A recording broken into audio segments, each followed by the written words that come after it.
হরতাল বা অবরোধ মানেই ফাঁকা রাজধানী ঢাকার রাজপথ। কিন্তু ৬ জানুয়ারি থেকে ২০ দলীয় জোটের টানা অবরোধের পর এখন সে চিত্র অনেকটাই বদলে গেছে।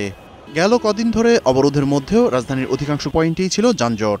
সাধারণ মানুষ বলছেন জীবনের প্রয়োজনেই আর হরতাল অবরোধ মানতে পারছেন না তারা। অবরোধ হরতাল মানুষ মানে না, মানুষ জীবন জীবিকা তাকে বেরোতে হয় এই আর কি, কিন্তু মানুষ সবাই ভয়ে ভীততে বেরোতে হয়। সন্ধ্যার পরে একটু মনে হয় আর কি যে এটা যানজট বা ওই গ্যাঞ্জাম একটু সন্ধ্যার পরে রিস্ক মনে হইতেছে আর কি, আর কিছু না। ডিউটি তো করতে হবে, স্কুল খোলা বাচ্চাদের, এই কারণে বাইরে।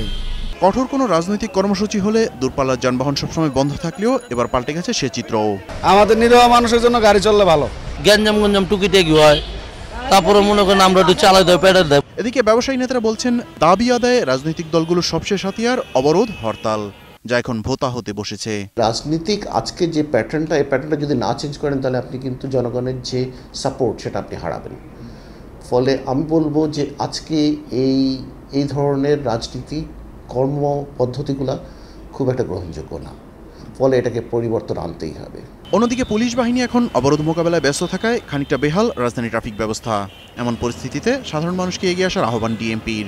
আমরা প্রত্যাশা করি যে সম্মানিত নাগরিক বৃন্দ যারা থাকেন, যারা গাড়িতে চড়েন বা যারা চালক রয়েছেন, তারা ট্রাফিক শৃঙ্খলা মেনে চলবেন এবং যা সিগন্যাল লাইট যেগুলো থাকে যখন যেভাবে নির্দেশনা থাকে সেই অনুযায়ী সেটা প্রতিপালন করবে।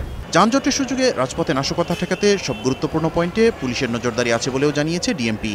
নিজেদের অধিকার প্রতিষ্ঠায় হরতাল বা অবরোধের মতো কঠোর কর্মসূচি পালন করে থাকে রাজনৈতিক দলগুলো।